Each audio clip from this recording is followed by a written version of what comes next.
How we doing? Today is Thursday, the 1st of February, 2024. Happy Black History Month to everyone. But just coming to you to do our Thursday night deal review. A deal came to us today, and we're gonna go through it and show you, how we would structure a note on this and why it would make sense and why it looks like a deal that we probably want to do if we can get the right funder for this particular deal. So I'm going to go ahead and share my screen here. Uh,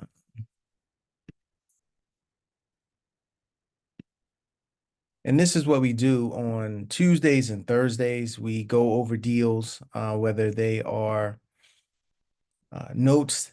We talk about real estate note investing, how to create notes, how to buy and sell notes. We break down the note investing world, so to speak, piece by piece. We break it down in little tidbits. We do most of that on Tuesdays. On Tuesdays, we do more of that as well as look at deals. And on Thursdays, we focus primarily on where we could create deals or look where we can, purchase deals. We kind of do a review on why a deal looks good, why, it's something that, you may want to, invest in depending on how much money that you have to invest. So that's what we do on Tuesdays and Thursdays. And so this particular deal here is where we would create a note. Um, we would get someone to fund this particular deal. If you're someone that has investment capital, if you're someone that has a retirement account, some type of IRA or something like that, we look to bring these opportunities so people can get a higher rate of return on their money and be secured with the real estate. Because if anything does happen with this particular deal, the person that we put in the property, if they can't pay, this is secured by a low first lien interest rate, 3.875. And we'll kind of go through that, when we look at this particular deal. But if something doesn't go right with this particular borrower, we can put another borrower in there and we start the clock all over while that first position note is continuing to pay down. We can then, put another borrower in there, collect another down payment, structure a new loan for a longer period of time. And so that's what is the security in this particular deal. And with the environment that we're in right now, uh, if you can get your hands on a low interest loan in first position, that is the value in a lot of these deals. As with homes, there being, some people will say it's a shortage of homes. It's not necessarily a shortage of homes, but there are not a lot of homes on the market right now. And we haven't built as many homes as needed to fulfill some of the demand in terms of the population and things of that nature. So if you can get yourself one of these low interest loans that has a lot of years left on it and where that continues to keep getting paid down, and you have somebody that we can create a note for and put them in, there's a nice little spread there. There's some nice little equity that builds over time, and you're secure, like I said. So this particular property in Wolfworth, Texas, that's the address there. I'm gonna just go over some of the photos here. As you can see, very clean property. Doesn't need any work. Maybe somebody who moves in wants to paint or do something like that, but don't have to do any type of fixing anything. Major construction. Obviously, the grass. Somebody that moves in can, maybe treat the grass a little bit better. But move-in ready property, and we'll just show you the front of it. So, very nice property. And then also here we have um, the mortgage statement that proves what the interest rate is here. So it's 3.875. So let us go through this particular numbers here. Before we do that, there is an outstanding balance. The person that funds this deal is going to bring the funds to the table to be able to cure this outstanding balance. So it'll So it'll be back on track, so to speak, once we take over the property and prior to us putting, our buyer in the property. So we've had a value at 275,000. We looked here on realtor.com. If you see here, there's a kind of a big disparity in terms of the two numbers here. A high side of things is $340,000 and the low side is 252. So we kind of, settled somewhere in the middle at 275,000. If we move forward with this deal, we can get a BPO or some type, maybe an appraisal, just to make sure that that number is accurate. So we feel as though like 275 is good. Another thing we do is we look at this here. This is the ZHVI value. It kind of gives the medium home price of this zip code. And as you can see here, it's just about 200, almost $270,000. So, even if we're slightly above, that's fine. We can be within 10 to 20% above what the value of this particular property is. So, this one, like I said, we're taking over subject to the remaining balance on this particular deal, $245,000. It's going to take us, with an assignment fee, someone brought us this particular deal, they have to get paid. Like I said, when we looked at the mortgage statement, there was a balance that had to be paid there, some other closing costs and things of that nature that are going to have to be taken care of, to bring this property current. The total, this is the breakdown of what's in place right now.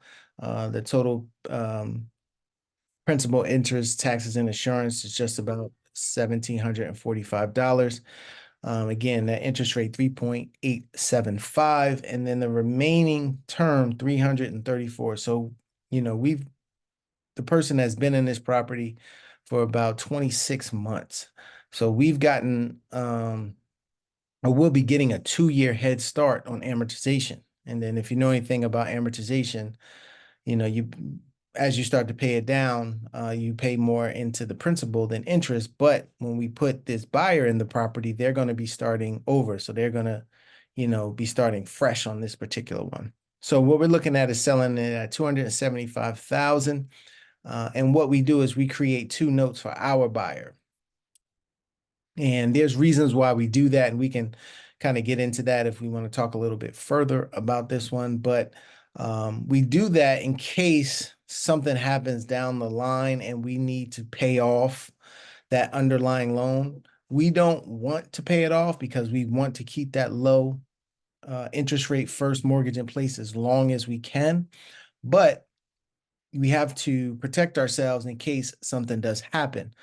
In these instances, if 3, 4, 5 years down the road, something happens and we need to be able to pay this off, we structure this so we can sell these 2 loans that we've created for our buyer to make sure that it's enough to pay our underlying loan if need be at that particular time. That's not what we want to do, but we are preparing for worst case scenario. So the first loan is in place. Our funder is going to be in second place, who's going to fund this deal. And then the person that the buyer that we put in the property is going to be in third and fourth position with these 2 notes that we're creating. So we're looking at taking 10% down and creating 2 notes.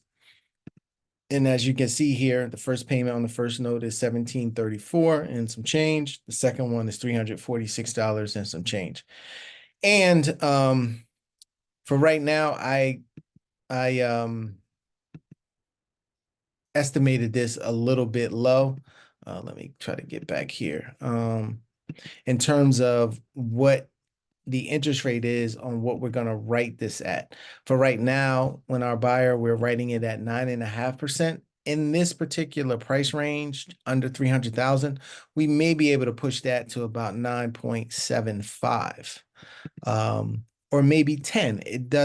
We don't know just yet, but for the modeling purposes, we always want to model conservatively. We might find a buyer that can afford to pay, 9.75 interest, maybe 10, possibly above. But worst case scenario, if we know the numbers work here, we know that they'll work if we can get a better interest rate for our buyer. So on this one, 9.5. And so we'll be looking for just under $40,000 to get into this deal. Like I said, to pay the wholesalers, closing costs, everything associated with taking this property down.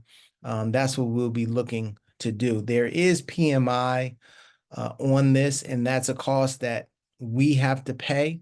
We can't pass that on to our buyer, and that's roughly $173.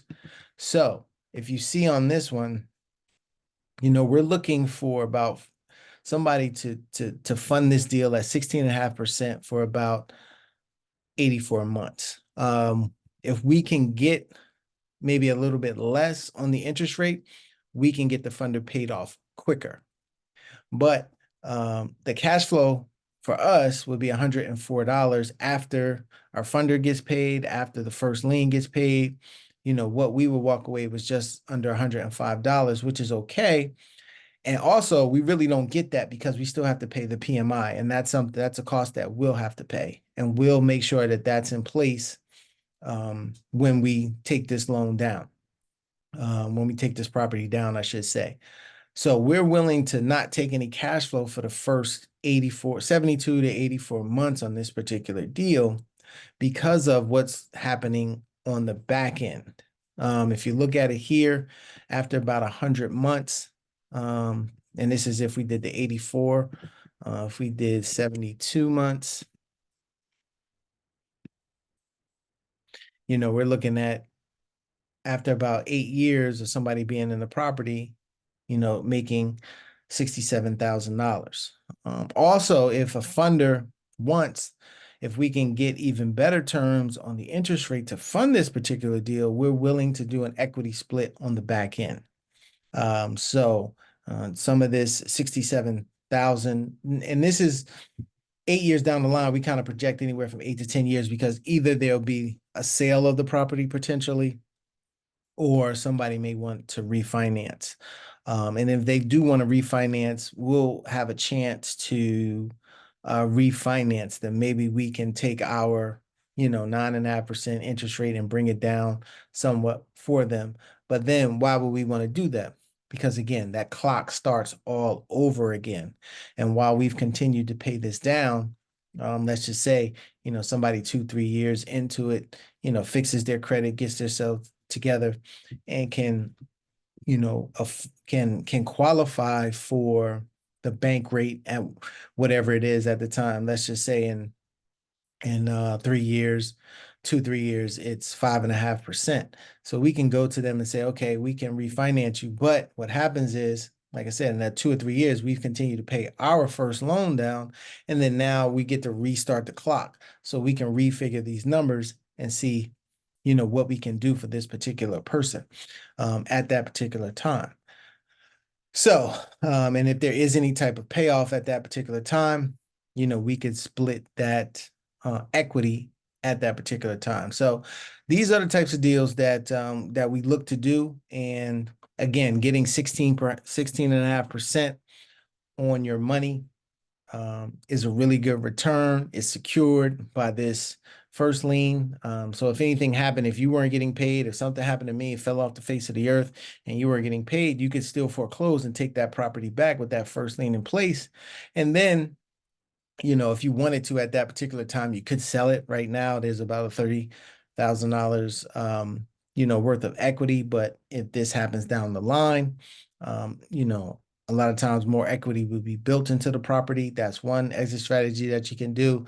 Another one is that you can, find another buyer to go into this particular property and, do this all over again. They'll give you a down payment. We ask for 10%, when we qualify our buyers, and you can start the process all over again, restart that loan with that new buyer at 360 months. If you wanted to do that, you could also maybe just want to rent it at that particular time. Again, if something happened, or you could do a lease option. So there's a few different exit strategies that's going to protect you and your initial investment if you do fund this deal. But a lot of time, that doesn't happen with us because of how we qualify the buyers. We don't just, take anyone and put them in the property. We make sure that they go to a loan officer, make sure that the financials are checked, bank account information, job history, where's this money coming from? We qualify them like a bank would. For whatever reason, when they went down to a Wells Fargo or Chase or Bank of America, they were not able to get funding, but that doesn't mean that they cannot be homeowners. And we take that same process that a bank would take, and we look at them and we get them qualified, for the loan and make sure that they can afford it. We're not just, like I said, putting anyone in here. And then again, if somebody is putting down 10%, do you think they're just going to get up and walk away from the property? Just stop paying. Now, anything is possible, but what is the probability of that? Something serious in their life must have happened for them to stop paying at that particular time. And then we can cross that bridge once we get there. Maybe we can just get the property back from the person, um, or, we'll just have to see what's going on with that particular person at that particular time, but they put down a substantial amount of money. They live there. So there's things that can be worked out. Maybe we have to modify it down the line because something did happen, but there's a lot of different exit strategies in case something does happen. But a lot of times, because of who we put in there, the qualifications and things like that, that really isn't an issue. So, if there is someone out there that has this type of money and would like to potentially get a higher rate of return on it, this is why we do these. Is we try to put this out there and allow people to see the benefit of it, how their money will grow safely, securely within the real estate. Because at the end of the day, we can always get the property back, and that's where the security is. So 16.5% interest in 72 months is a pretty good deal. And like I said, if we can work out a better deal on the interest rate, we can do an equity split on these. So, that's what tonight is about. Reviewing deals like this. We get them all the time. And we'll just keep coming back, each and every Tuesday and Thursday, and show you what's out there, show you the opportunities. And if you maybe aren't in a place to invest right now, maybe you know someone, maybe, hopefully you can share this with them, and it makes sense to them where they would want to invest in real estate, this way. So with that, I appreciate it. And we'll see you back next Tuesday, 8:15 p.m. And we'll be looking most likely at we'll talk a little bit more about note investing and what it is. We'll do a little time to kind of educate people on this, and then we'll look at a deal. And most likely what we'll do is look at a note that's already created that you can buy. You can buy notes that are already created, and just become the bank and collect the payments now that they're coming in. So, we'll do that on Tuesday. We'll do those things on Tuesday, and then on Thursday we'll look probably more at deals like this and structuring them this way. All right, everybody have a good night, and we'll talk to you soon.